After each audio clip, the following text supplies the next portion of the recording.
Okay, so welcome again to the Org3D Grow Tech Fast podcast. I'm here today with Dr. Sharon Goldberg, a noted infosec researcher, CEO and co-founder of Bastion Zero, infrastructure cybersecurity startup, provides simple passwordless access to servers, Kubernetes, web and database infrastructure. She's also a tenured computer science professor at Boston University, and I will let her talk a little bit more about that. But Bastion Zero, I must point out as well, really impressive, recognized as runner-up at RSA Innovation Sandbox 2022 and as a top 10 hottest cloud security startup. So really interested to talk to you today, Sharon, and be really good to hear about your journey and where you started and where you feel that our listeners might want to hear about your transitions and things like that. Yeah, great. Thank you for having me. So first of all, talk to me about your background and where you came from, what you've been doing. Yeah. And I've read a lot myself, but Yeah, so I would I like to can tell hear. you. Yeah, so thanks for inviting me and thanks for giving me the opportunity to speak to your audience. So my story is I am a professor. I was a professor before I started this company. My background actually starts in engineering. I started out in around 99 in engineering, and I worked in the telecom industry right Okay. after I finished my undergrad. And at that time, it was right after the dot-com bust. It was a pretty sad time in tech. And Okay. so everything was not very innovative actually at that time. It just felt like a lot of just like grunt Yeah. tech work, at least where I was living, because I didn't live anywhere near Okay. like where the innovation was happening. I didn't live near Silicon Valley or any of those other places where it was Yeah. happening. So I applied for a PhD because I wanted to do something like new. Okay. And at the time, the way I would have put it was like I wanted to build the boxes that were doing telecommunications rather than just buying them and plugging them into each other, which is Okay. what I was doing at the time. And so I went and I started my PhD, and I did a PhD at Princeton in electrical engineering, which is what I started in. At that time, it was still really early days in cryptography. Like at that time, there was a paper that I remember studying in one of my classes about the right way to do TLS. So like, Okay. how do you actually make the encryption algorithm in TLS work so it doesn't break? It's called How Secure is SSL? It was written by Hugo Kravchuk in 2001. And I think that Okay. paper, it was 2001, and I read it in 2005. So that paper changed my life, I would say. I read Oh, that wow. thing and I was like, wow, this is fascinating. Like, I want to do Yeah. this. I want to be the one writing papers like this. Like, how do you do SSL properly? At the time, it was called SSL. Yeah. Today, TLS. And so I kind of switched my whole research plan. I started out in optical communications, and I really wanted to get into cryptography. And I remember at that time, like going out for dinner with my dad and telling him I'm going to switch up my whole PhD. I'm going to move into computer science, and Mm. I'm going to do this cybersecurity thing because it's going to be big. And my dad was like, "Really?" And I was like, "Yes, this is going to be big." Wow. That was it. I had this really like need to get into the field in 2005, and so I moved my PhD. I ended up doing PhD in cryptography, and because I'm not a computer scientist by training, at that time cryptographers, they all had math backgrounds and theoretical Yeah. computer science background, which I really don't have, and I still don't have. And so I ended up trying to do something different because I just couldn't keep up with the people who were in my sort of cohort of cryptographers at that time, who were all much more mathy than I was. So that's how I Okay. got into like network security and infrastructure Oh, security, because by then I had been working in networking and infrastructure for a while. I'd worked in industry. I'd done, my undergrad had been in that area, and that's how I got into like network security. And then I discovered the IETF, which is the where we standardize yeah. network protocols. And I started working with the IETF, and that was really exciting because IETF actually welcomed academics up to a point and would really listen to what we had to say. And there's a way to get involved, and so that was a really cool way for me to just start engaging with the industry, and that became kind of like my whole research platform of like doing research on network protocols and working with the Yeah. IETF to my to learn about what was being built and like how it should be built better and contributing to those protocols. And so that was like a whole line of work I did on routing, BGP, DNS. I worked on network time. And so all these like internet plumbing protocols that I worked on at that time, that was what I was really excited about back then. So then what happened, just like everyone, I don't know how many people listening to this like have a background, if they're my age, if you started out in networking and like later moved into cloud. I think a lot of Quite a us, few, I would have thought. Yeah, quite a yeah, it'd be few, good yeah. Yeah, so that to was hear me what you. too. Yeah, so I started out in networking and then moved into cloud at some point, sort of like maybe 6, 7 years ago, Okay. and got interested in like cloud security and how does cloud security work and what are the important pieces. And in starting the company, we didn't think, my co-founder and I, Ethan Heilman, we didn't think that the opportunities were around networking for us. We felt like actually that the cloud market was growing a lot faster. There's a lot more innovation in cloud, a lot more opportunities in cloud, a lot new things to be done in cloud. And, the network is being abstracted away. And Yeah. so that's why we got into cloud security as opposed to networking security. Even to the point where like I really strongly believe this. Like I still teach introduction to information security. And I see year by year, like my students know less and less about the internet to the point where like I Wow. Okay. yeah, they don't know what TCP/IP is like now the way they That's used crazy, to, isn't but it? they know S3 buckets and they Yeah. know Yeah. EC2 instances and they know databases, right? So Okay. it's like all of that has been abstracted away. Like when I started out, we were kind of like the internet was new. Now the internet is Yeah. just hidden and we're building on the cloud. So, when Wow. we were thinking about when I was thinking about like my new research directions and the things that I wanted to do next, it was all in the cloud because that's where innovation is happening right now. Um, so that's just my like direction as a researcher and a technologist. I'm happy to kind of get into like how we started the company, but that's how I Yeah. kind of migrated through this industry and ended up in cloud after all this That's time. really interesting. And yeah, definitely like to hear about what what was the connection then and joining the Yeah, dots with Bastion Zero, how it came yeah. So about. how we founded the company. So basically, I had started out as an engineer. I went and I did a PhD in an area that was quite theoretical. I became a professor. I was sort of trying to remain somewhat theoretical, and that wasn't really working. I was finding myself becoming more and more interested in applied research and Okay. real impact and standards and stuff. And the thing that was happening was that I felt it was moving too slow. Hmm. So standards move real slow. I have a standard now that was just standardized and it literally took 10 years. It's RFC 9381. Took us 10 years to get that Wow. standardized from the beginning of the project to standard. Took 10 years. We started in Wow. 2013. And so it was really slow, right? And so I wanted to do something faster. And at that time, I've been working with Ethan Heilman for many, many years at BU. And he really wanted to start a company. And so I was like, great, let's do this because I want to do something that moves fast and that's in Pasta, market. yeah. Yeah. And that's how this whole journey started. I think what's interesting, I guess, if others are listening, I sometimes get these emails from friends who come from a research background and they kind of want to understand like how do you start a company and how does it work and what are all the pieces and the moving Mm, parts. And I think that like one of the most important things that I've learned, and I guess for the other people listening to this is totally obvious, but for an academic it's not, right? Like okay. for a researcher it's not. It's like your MVP is not the most important thing at all, Mm, right? Like building the MVP, that's not the first thing you do, right? The first thing you do is really validate the market and make sure there's a need for your product. And I think that's a really different approach from how researchers look at the world. And this is reasonable and correct because as a researcher, you may work on something. yeah. Let me give the example, like this standard I mentioned. It's for verifiable random functions. At the time, it's Okay. a kind of cryptographic hash function that you're familiar with regular hash functions, takes a number and takes something and hashes it to a short Yes. number. There are keyed hash functions like HMAC, which takes something and a key and hashes it down to a short number.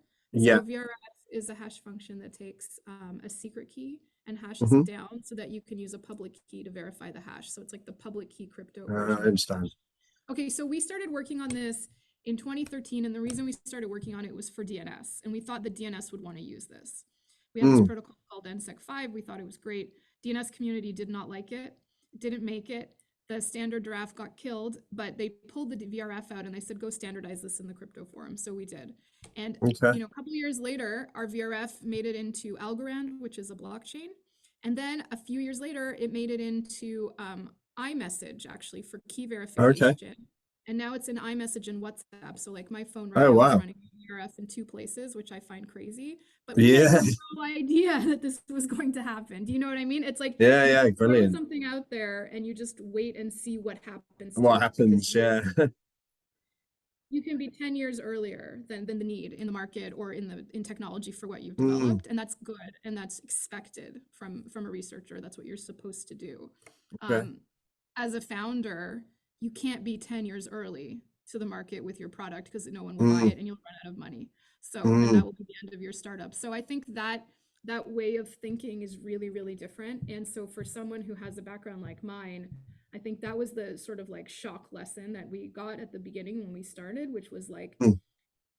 it's not about whether you can build it or whether it's the right thing to be built. It's about whether the market is ready for this right now, and the market structure is sort of waiting and able to handle the product that you've created, or that you've decided to Absolutely. create, or that you want to create. And so that's why when I talk to other friends that are academics, it's interesting, or researchers, you know, and even industrial researchers, right? They don't think this way, because being really early is actually really valuable. Yeah. As Being a really research. early as Yeah. a founder is not valuable. You have to be right on time. It's all Mm, about the timing of what the market's looking for now, and that will determine your growth. So that's what definitely. I think it was my hard lesson, that I had to Okay. learn. And if I could spare anyone with my background that lesson, that's the lesson. Like, you have to That's change great. the way you think. Yeah. Very invaluable piece of information, definitely. And how are things going now with the company? Are you? I mean, I saw your 3 minute pitch at Sam. I watched that earlier today, and that's a really good achievement to get to there, because I know that's, you know, a real Yeah. stage for everyone. And That it's was just interested to, yeah, that was really fun. I mean, there's not a lot of moments in startup life that are like straight up really yeah. fun. That was really fun. Yeah, so that was like, I guess, a year and a half ago. We were in the final group of the RSA Innovation Sandbox, and we actually came in second after Talon, Mm. which you might have noticed recently sold I've to Palo for 600 million plus. yes, I saw that. Yeah. But we haven't sold to Palo for 600 million plus, but still, it was a Oh great yeah. moment to be standing there next to the CEO of Talon, as one of the finalists. So, yeah, that was great. I think, I think we've had like some really interesting things happen over the last year. One of the things that we decided to do is actually start to promote an open source approach, which Okay. is not something we did before. And it's been a really interesting way of driving leads. So Mm. people often talk about product-led growth, and Yeah. we didn't really get that to work here. But when we started to do this open source play, it starts to work, interestingly. We're Mm. starting to get really interesting people showing up at our door. And that's pretty cool, and not the way I really thought it would go. So I thought maybe I'll tell that story of like this sort of serendipitous thing that happened, and what it's been able to do for the Yeah. business. So again, we have mostly like an enterprise motion, or at least like a very lightweight POC type of motion for our product. Okay. Because our customers generally want to try the product and then Mm. buy it after they try it. And so, having a free tier could be a way to do that. But what we found is that okay, so let me take a step back. Our product is about infrastructure access. So it allows developers to access servers, containers, clusters, databases, any sort of thing that they have in the cloud that they need to monitor, manage, debug, respond to incidents, or do something to. Okay. And a lot of companies have, fairly complex deployments, even small ones. They may have, an AWS environment, but then they may have Mm. other data centers that they have deployments in. They may have some machines in DigitalOcean, or some machines in some sort of European data center. This is something we typically see. And that leads to a lot of complexity when you have these different environments and different types of things that people need access to. So our product solves a problem of remote access for engineers to infrastructure wherever it may be. And so Our product, though, has a really unique feature that comes from the background that I have in cryptography and cybersecurity, that not just me, actually, my co-founder Ethan, and also a lot of our engineers who studied actually with me and with Ethan at Boston University. Okay. That's where we found most of them. So the idea is that, like, in a lot of systems and in a lot of security systems, the way that they work is they secure you against outside threats.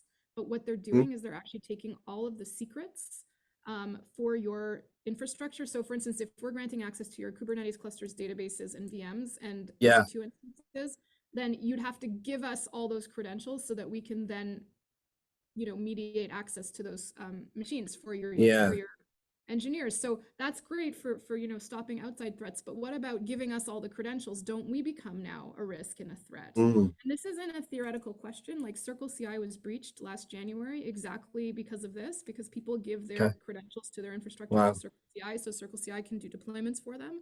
And that's great, but someone went and hacked into CircleCI and stole all those credentials. So all of those companies were vulnerable. So in the same way that you don't want to give us all your credentials to CircleCI, you also don't want to give all your credentials to us. And so we actually have a way of granting access to our customers' environments without us actually having access ourselves. And the way we do that is with two roots of trust, one being your identity provider, let's say Okta, and the other one being us. You need both in order to grant access, which means that we ourselves don't have access. You also need like a valid login on Okta for your company to get into the machine. Okay. So it's like a double layer sort of thing.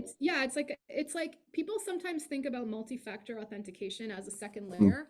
This is different. Multi-factor authentication is like my password and my phone, right? This is like Bastion Zero and Okta. So there's two different entities, what we call two different roots of trust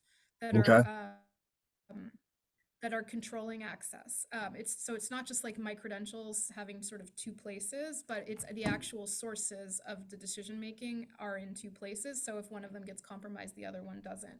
And this is great because you don't have to worry. So if Okta gets breached, we act as a second root of trust as well. Okay, so all of this cool stuff rests on this. So going back to my original point, all this cool stuff rests on this authentication technology that we developed, where we have plugged in to the protocol you use to talk to Okta when you do SSO. This protocol is called OpenID Connect, sometimes OIDC. And what we've done is we've actually been able to turn this protocol into a way to have Okta sign off on a key of yours. So you're going to choose session keys, and you're going to take the public key and have Okta sign off on the key. Now, Okta doesn't know they're doing this. We smuggle it into the OpenID Connect protocol and get their signature on the key. We do all the crypto to make sure that this is actually kosher. But what that effectively does is it gives us a way to basically establish a key for you, certified by Okta, that you can provide to a server and use to establish the connection. So this is how we eliminate all the credentials, because there are no credentials. You choose a key, Okta signs off on it. That's used to log into your server. And your server validates against Okta, and we're not in control of any of that. And so that means all we're doing is saying, like, yes, this user can have access. No, this user cannot have access. Here's a policy that gives you access. Let me record your access. Let me track your access. But we can't actually create the access. We can't initiate it, and we can't modify it. Okay, so we did all that, and that's what Bastion Zero is, and that's what we've had for the last 3 years. And that's why we came second at Innovation Sandbox. My pitch was basically, why do we call it zero trust if you're putting 100% trust in the platform that's offering zero? We are truly zero trust. You don't have to trust us, even though we're the platform you're using. So that's like kind of what we've been building and selling over the last 3 years. And so what happened was that authentication technology that I talked about with OpenID Connect that we built the whole product on. We actually open sourced that recently as a project under the Linux Foundation as its own standalone project. And that has been getting a lot of interest. We have a partnership now with Docker where we're kind of pushing OpenPubKey. We call this thing OpenPubKey. We're pushing OpenPubKey into lots of different use cases. Docker is using it for container signing. We released an SSH community tool using this. We're trying to get this into other projects. We're like talking to a bunch of other different places where they could use this technology because it's just very, very general key management technology. And so in doing that, we've just gotten traffic, from different places. it's because of the interest in the technology from developers, and since developers are the buyer, Yeah, of course. Yeah. we get some traffic that way. So I found that actually we're spending like less on marketing and less on sort of outreach, and we're getting more interesting inbounds because of Well, this that's open good. source. So that was the cool thing, and I had nothing to do with that. So I have to give all the credit to Mike Milano and Ethan Heilman, the two other Okay. leaders in the company who had this idea to do this and went with it, and it's turned out really well. So yeah, I thought that was like really an interesting approach, almost from a marketing perspective, which wasn't exactly what I had expected. Yeah, had expected. Um, Yeah, exactly. but it's been a really interesting go-to-market tool that we hadn't seen coming, and now I wish we had seen coming, Yeah. 3 years ago. But that was like a really interesting thing that's happened recently. So No, we great. kind of like open sourced one of the most innovative parts of our platform Mm, because it's so general.